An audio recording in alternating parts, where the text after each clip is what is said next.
네, 안녕하세요. LG 에너지솔루션 주주 여러분 반갑습니다. 수급탐정 인사드리겠습니다. 자, LG 에너지솔루션이 지속적인 상승세를 좀 보여주다가 오늘 윗골이 되면서 살짝 주춤한 모습이 나타나주고 있는데 이거 전혀 걱정하실 거 없다 라고 먼저 말씀 좀 드리고 싶어요. 자, 그러면 그렇게 말씀드리는 이유가 뭔지 그런 근거에 대해서 오늘 영상에서 말씀 좀 드리도록 할 거고, 얘네들이 상승세를 계속해서 이어나갈 수 있을 거다라고 보고 있는 편인데, 그렇다면 어디까지 갈 수 있는지 그런 목표가에 대해서도 한번 생각을 해보자. 그리고 그 사이에 우리 어떻게 매도해야 되는지 그런 것도 한번 생각해 보자는 거예요.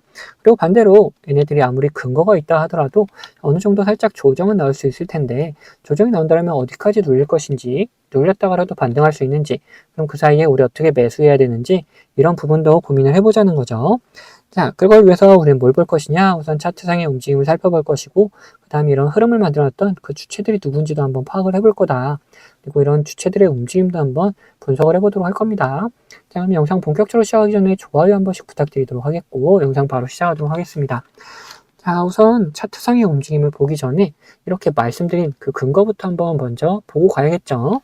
자, 그 근거는 여러 가지가 있을 텐데 그 중 하나로 이 ESS 관련돼서 얘네들이 이제 영업이익이 34%가 뛰었다. 지금 ESS 생산이 본격화되면서 전망치를 더더욱 상회하고 있는 걸 볼 수가 있는 부분이다라는 거예요.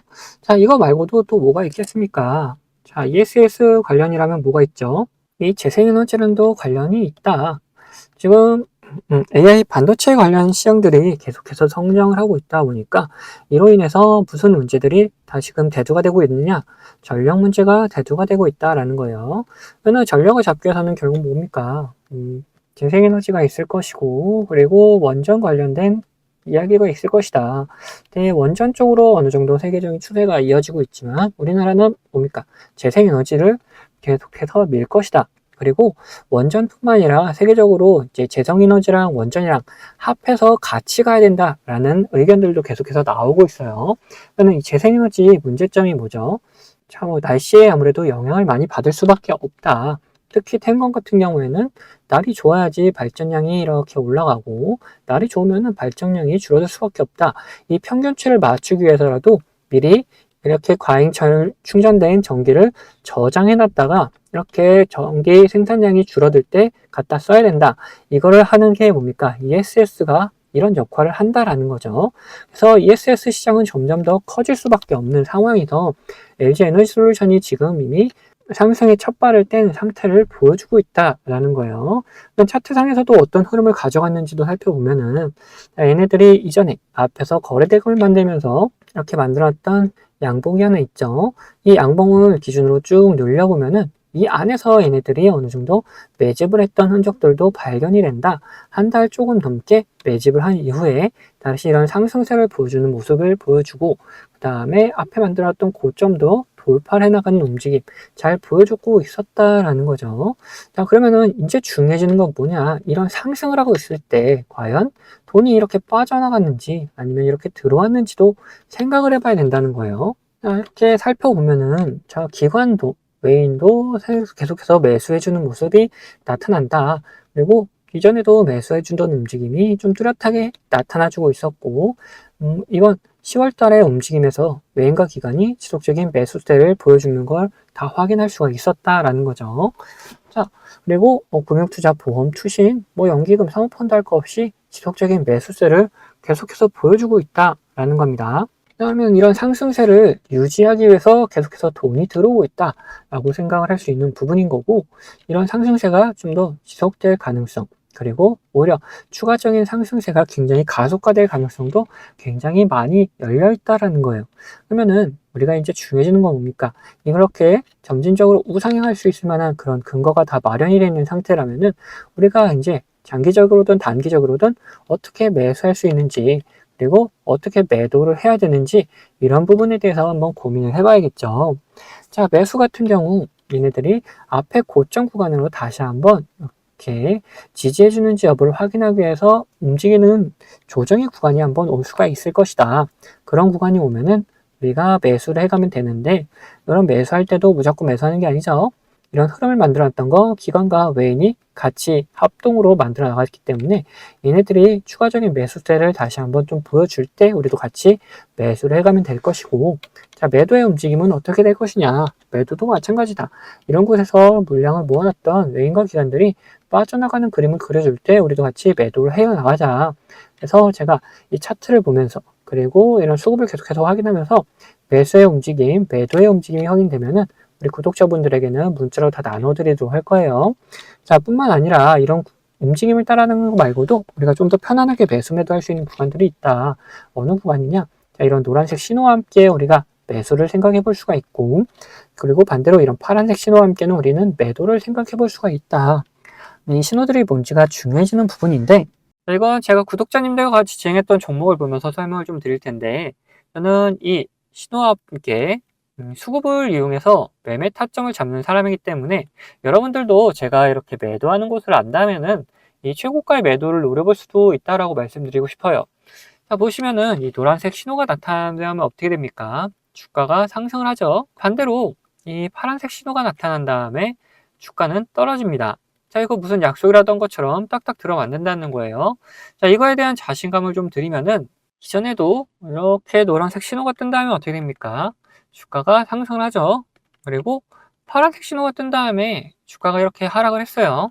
심지어 어디서 하락을 했느냐? 여기 최고가를 찍고 하락하는 모습을 잘 보여줬다라는 거예요. 자, 이렇게 제가 사용하고 있는 지표가 이런 매수 그리고 매도에 어느 정도 기준이 될 수 있고, 거기에 대해서 이 수급까지 확인을 한다면은 굉장히 정확도 높은 타점을 잡아낼 수가 있다라는 거죠. 자, 지금 보고 계시던 종목이 신성 델타테크라는 종목인데, 예전에 이 초전조체로 시장의 관심을 한 몸에 받았던 종목이죠. 자, 뉴스가 나오기 전부터 저희는 이런 신호들을 보고 이미 매수를 해놓고 있었다. 그리고 뉴스가 뜬 다음에 이런 상승세를 보여주니까 우리는 이런 수급을 지속적으로 확인하면서 우리 구독자님들과 같이 끌고 오다가 이 파란색 신호가 나타나면서 수급이 갑작스럽게 빠지는 모습 확인하면서 우리는 여기서 매도를 좀 진행했다는 거죠. 이걸 보시면 어느 정도 감이 잡히신가요? 자, 이 노란색 신호에 대해서 말씀 좀 드리자면은, 이 노란색 신호는 단기적인 저점을 나타내는 신호다. 근데 여기서 수급이 들어오기 시작하면은 이런 상승 추세로 변경이 되기 때문에 우리가 여기를 매수 타점으로 잡을 수가 있는 거고, 반대로 이 파란색 신호 같은 경우에는 단기적인 고점을 나타내는 신호인데, 여기서 수급이 빠져나가기 시작하면은 하락하는 추세로 이렇게 변경이 되기 때문에 우리는 여기를 매도할 수 있는 구간이다 라고 하는 거예요. 결국 제가 계속 수급 얘기를 하고 있는 거는 이유가 다 있다는 거죠. 결국 이런 주가를 움직여 나가는 건 뭡니까? 자, 돈의 흐름, 즉 이 수급이라는 겁니다. 아무리 좋은 재료가 있다 하더라도 결국 이런 돈이 들어오지 않으면은 이런 주가가 움직일 수가 없기 때문에 우리는 이런 수급을 꼭 확인하면서 매매를 해 나가야 된다는 거예요. 그런데 우리가 이거를 수급을 매일같이 이렇게 확인하고 있을 수는 없다. 종목이 여러 가지가 있는데 그거를 언제 이렇게 다 일일이 확인하고 있겠습니까? 그래서 제가 이렇게 신호를 만들어 가지고 이 신호가 뜰 때마다 이 수급 현황을 확인하면서 매매를 해 나갈 수가 있다는 거죠. 자, 이 종목만 그런 거 아니냐 하실까봐 다른 종목도 한번 볼 텐데, 자, 이번에는 원전 관련주 이제 보성 파워틱이다. 자, 이 보시면은 이런 노란색 신호와 함께 우리는 뭘 확인해야 된댔죠? 자, 수급을 확인해야 된다. 여기서 수급이 들어오면은 매수를 해야 되는 거다 했죠. 그때 수급이 들어오는 것까지 우리는 확인을 하고 매수를 진행했었고, 그리고 상승세가 나왔을 때, 이런 파란색 신호가 나왔을 때 또 뭘 확인해야 되냐? 수급을 확인해야 된댔죠. 자, 수급이 빠져나가면 매도고 빠져나가지 않으면 홀딩입니다. 자, 여기서는 빠져나가지 않아서 홀딩을 했었고, 자, 여기서는 빠져나가는 움직임까지 다 보였기 때문에 매도를 했다. 그래서 이렇게 충분한 수익을 한 달 만에 50% 가까운 수익을 챙겨나갈 수가 있었다. 자, 그런데 이렇게 보여드린 종목들이 이제 가벼운 종목이어서 그런 거 아니냐 하는 분들이 계시다 보니까 좀 무거운 종목도 한번 보자면은, 최근에 진행했던 종목 중에는 두산이 있습니다. 자, 여기서 노란색 신호가 떴죠. 이때 수급 확인하고 우리는 매수를 했다. 그리고 상승을 하면서 파란색 신호들이 이렇게 나오는데 뭐라 그랬죠? 우리는 수급을 같이 꼭 확인하면서 매도까지 생각을 해야 된다. 이런 구간에서 수급이 빠져나가지 않으면은 계속 홀딩하는 거고, 수급이 빠져나간다. 그러면은 이제 매도하는 거다. 자, 여기서 어느 정도 수급이 빠지는 모습에 이제 절반 정도 매도를 했었어요. 그 다음에 다시 이렇게 신호들이 나오는데 여기선 수급이 딱히 움직임이 거의 없었다. 그러다 보니까 계속해서 가져가고 있었고, 다시 이런 신호들, 노란색 신호가 나타나면서 수급이 들어오는 걸 확인하고 추가적인 매수를 통해서 끌고 올라가다가, 자, 여기서 이제 매도를 했다라는 거죠. 이후에 다시금 뭐 조정의 움직임 나타나고 있는데, 더 갈 수는 있겠지만 우리는 이제 또 이런 신호를 기다리는 거다라는 거죠. 지금 보시면 어떻습니까? 가벼운 종목, 무거운 종목, 뭐 코스피, 코스닥 할 거 없이 이 신호와 함께 수급이 들어오면은 우리는 매수를 하면 되는 거고, 자, 이렇게 신호가 나오고 수급이 빠져나가면은 매도를 하면 되는 거다라는 거예요. 자, 보시면은 여러분들도 이런 저점 구간에 매수해가지고 고점 구간에 매도할 수 있는 자신감 생기지 않습니까? 자, 저는 유튜버다 보니까 지속적으로 이 영상으로 증명을 해나가겠지만, 타점을 한 호가라도 비싸게 팔려 하신 분들은 이 영상을 기다리다가는 빠른 대응을 못 하실 수가 있기 때문에, 제가 직접 매매하는 이 매매 타점 필요하신 분들은 채널 구독자가 되시면은 제가 챙겨드리고 있습니다. 자, 구독자 되는 방법은 간단합니다. 밑에 있는 구독 버튼이랑 좋아요 버튼 한 번씩 눌러주시고, 위에는 번호 보이시죠? 자, 010-8420-8354번 제가 사용하고 있는 번호인데, 이 번호로 구독이라고 두 글자 남겨놓으시면은 제가 확인되는 대로 제가 이제 구독자님이라고 다 저장을 해놨다가 이런 타점들 나타나게 되면은 매수 타점, 뭐 매도 타점 이런 게 나타나게 되면은 다 보내드리고 있습니다. 이렇게 구독자님이라고 저장해놨다가 이런 매수 타점, 매도 타점들 나올 때 영상 찍기 전에 먼저 챙겨드리고 있습니다.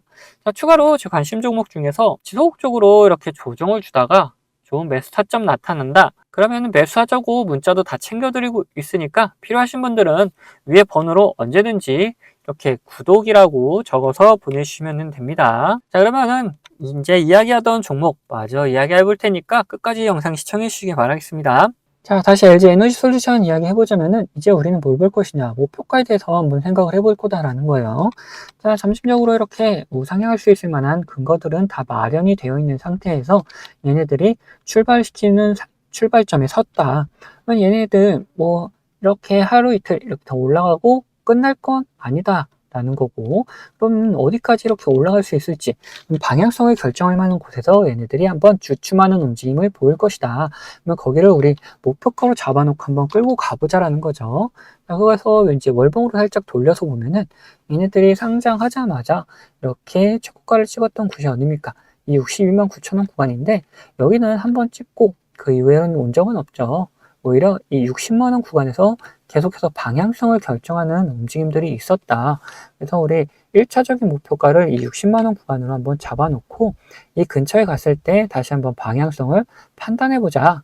이렇게 올라갈 수 있는 방향성이라면은 목표가를 갱신해 나가면 되고, 오히려 이렇게 다시 한번 조정이 나올 것 같다 그러면은 우리도 같이 매도를 해가지고 수익 챙겨 놓은 다음에 다시 밑에서 잡아가지고 또 끌고 올라가는 그런 매수 타점을 또 다시 잡아가면 된다라는 거예요.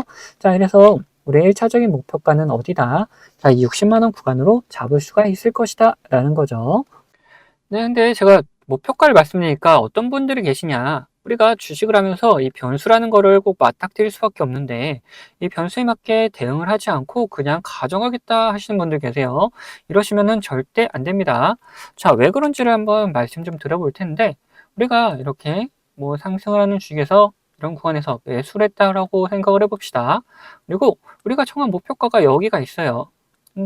뭐 주식이 별 다른 이유가 없다. 그리고 관점대로 잘 흘러간다라면은 이렇게 목표가까지 도달을 하겠죠. 근데 중간에 분명 변수라는 게 발생해서 이 목표가 가기 바로 직전에도 이렇게 갑자기 꼬꾸라지면서 우리가 매수했던 것보다도 더 밑으로 내려가는 경우도 있단 말이에요. 자, 이런 경우에 대응을 하지 않으면 어떻게 됩니까? 우리 계좌가 오히려 망가질 수가 있다. 그래서 이런 변수가 발생하게 되면은 우리는 그 변수에 맞게 무조건 대응을 해 나가야 된다라는 거예요. 자, 그러면은 뭐 간단하게 어떤 게 있는지만 살펴보자면은, 뭐 주가에 안 좋은 영향을 미칠 만한 변수다 그러면은 어떻게 됩니까? 당연히 매도해가지고 우리 수익을 지켜나가야겠죠. 그리고 반대로 주가에 좋은 영향을 미칠 만한 변수인데 이 시장 상황이 안 좋아져가지고 오히려 이런 조정이 나왔다, 이런 경우라면은 시장 상황이 이제 회복이 되면서 그러면서 이제 오히려 폭발적인 상승을 다시금 보여줄 수가 있기 때문에 우리는 이런 구간에서 오히려 추가적인 매수를 통해서 우리 수익을 극대화하는 방법도 있다라는 거예요. 자, 그래서 이런 식으로 어떤 변수냐에 따라서 그리고 어떤 시장 상황이냐에 따라서 우리의 대응 방법은 다 달라질 수밖에 없다라는 거죠. 자, 그래서 이런 대응 방법 같은 경우에도 우리 구독자분들에게는 문자로 다 나눠드리도록 할 겁니다. 자, 여기에 추가로 제 관심 종목 중에서 이런 노란색 신호가 나타나면서 수급이 들어오는 경우는 뭐라 그랬습니까? 자, 이거 매수 구간이다 그랬죠. 자, 이런 매수 구간이 나타난 종목들도 발견되면은 우리 구독자분들에게 문자로 다 나눠 드릴 거예요. 자, 이 모든 거는 채널 구독해주신 구독자분들에게 드리는 이런 혜택이기 때문에 한 분도 빠짐없이 다 받아가셨으면 좋겠고, 이거 혹시 못 받고 계신 분들 계시다면은 제가 보내드릴 방법이 없어서 그런 거니까 받으실 수 있도록 자, 밑에 있는 구독 버튼 그리고 좋아요 버튼 한 번씩 눌러주시고, 위에 있는 번호 010-8410-8354번, 이거 제가 사용하는 번호인데 이 번호로 구독했다는 의미로 이렇게 구독이라고 두 글자만 남겨놓으시면은 제가 확인되는 대로 이런 혜택들 다 보내드리도록 하겠습니다. 자, 그러면은 영상은 여기서 마치도록 할 텐데 영상 도움되셨다면은 구독과 좋아요는 한 번씩 꼭 부탁드리겠습니다.